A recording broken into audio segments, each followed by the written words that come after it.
Kerana dahsyatnya kehidupan di padang mahsyar, manusia tak sempat nak intai orang. Masing-masing berfikir. Nabi beritahu 3 tempat seluruh manusia tak akan ingat siapa pun dalam hidup dia, insan yang dia paling sayang selain daripada keselamatan diri dia saja.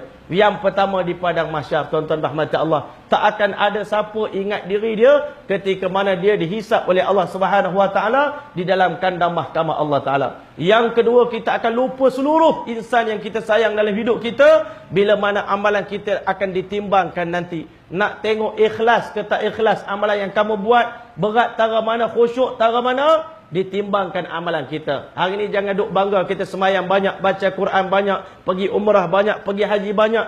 Belum tahu lagi berat ataupun tidak amalan kita. Waktu ditimbang nanti malaikat pun akan beritahu, subhanaka ma abadnaka haqqa ibadatik. Ya Allah, selama ini kami tak ibadat betul-betul lagi ya Allah. Kalau kami tahu keagungan engkau macam ni, kehebatan engkau macam ni, kami akan tingkatkan lagi tahap ibadat kami, kata para malaikat. Tetapi hari ini kerana kita tak faham kehebatan Allah Ta'ala, kita semayang pun sambil lewat, sambil duk lupa pada Allah Ta'ala, sambil ingat Allah, ingat juga benda lain, ingat juga pampers anak, ingat juga kunci kereta tadi lupa letak mana. Tuan-tuan dan rahmat Allah, sebenarnya kita meletakkan darjat Allah begitu rendah sebenarnya. Tak layak pun Allah itu dihina dengan sedemikian rupa, tuan-tuan. Maka apa yang berlaku? Yang ketiga, kita tak akan ingat sesiapa pun dalam hidup kita, melainkan keselamatan diri kita ketika mana kita diperintahkan oleh malaikat, sekarang giliran kamu untuk melintas titian sirat. Masya Allah. Sedangkan selepas daripada padang mahsyar, lepas pada tu ada satu, Masya Allah, lembah yang dipanggil lembah neraka jahanam. Masya Allah. Sebelum Allah Ta'ala mulakan perhitungan, Allah Subhanahu Wa Ta'ala akan perintahkan malaikat Jibril, diserahkan 1000 tali belati di tangan Jibril alaihissalam. Jibril alaihissalam akan perintahkan para malaikat, cangkukkan ini semua tali-tali belati ini di tembok neraka jahanam, yang mana kata Nabi sallallahu alaihi wasallam, tembok neraka jahanam diperbuat daripada besi, yang mana lebarnya tembok itu sepanjang 40 tahun perjalanan. Ini lebarnya dinding neraka jahanam, 4 segi neraka jahanam. Diheret setiap tali belati yang 70,000 tadi, memerlukan tenaga 70,000 pula malaikat kena heret neraka jahanam, tuan-tuan, sebelum Allah mulakan perhitungan di padang mahsyar.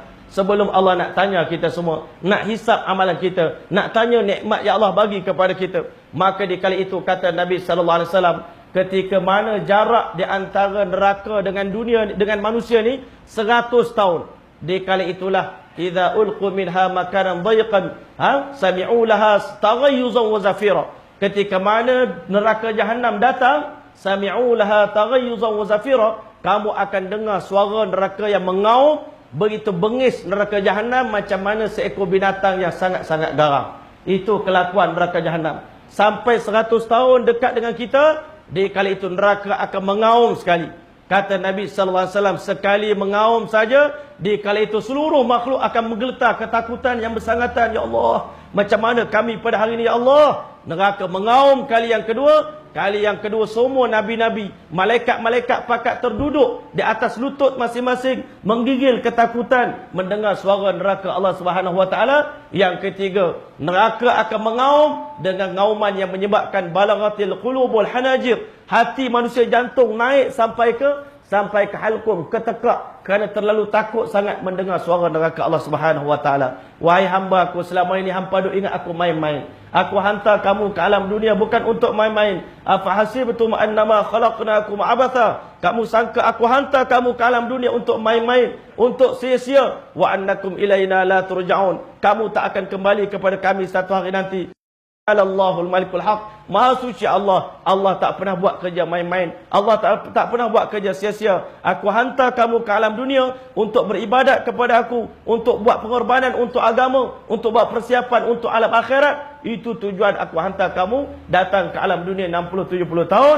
Maka di kali itu, Masya Allah, di saat itulah Allah Subhanahu Wa Taala belum memperlihatkan kelakuannya seolah-olahnya, belum lagi menampakkan keinginannya untuk menghisap amalan manusia. Maka setelah itulah tuan-tuan rahmat Allah, seluruh manusia dalam kelaparan, dalam keletihan, dalam kepanasan, badan dah berlengah. Waktu itu tuan-tuan rahmat Allah, Allah setelah akan naikkan peluh manusia mengikut kadar dosa masing-masing. Ada orang kerana dosanya banyak, tak sempat taubat, dosanya air peluhnya naik, peluh yang begitu panas sampai ke paras buku lali. Ada orang peluhnya sampai ke paras lutut. Ada orang duduk dalam pada mahsyar, peluhnya sampai ke paras pusat. Ada orang peluhnya sampai ke paras dagu. Ada orang yang mana peluhnya sampai ke paras telinga. Tetapi pada hari itu ada orang kata, ya Allah, daripada kami duduk dalam peluh yang begini panas, lebih baik lempak terus kami dan neraka pun lagi baik. Ini kata-kata sebagian orang merasakan azab duduk dalam peluh itu pun dah rasa azab berat sangat dah. Itu keadaan di alam akhirat. Maka di kali itulah seluruh manusia akan mencari siapa boleh tolong kita pada hari ini. Hari ini kita duduk bangga dengan gelaran. Ini gelaran Maulana, ini Mufti, ini Qadi. Sebenarnya gelaran itu sikit pun tak boleh menolong kita di padang mahsyar nanti.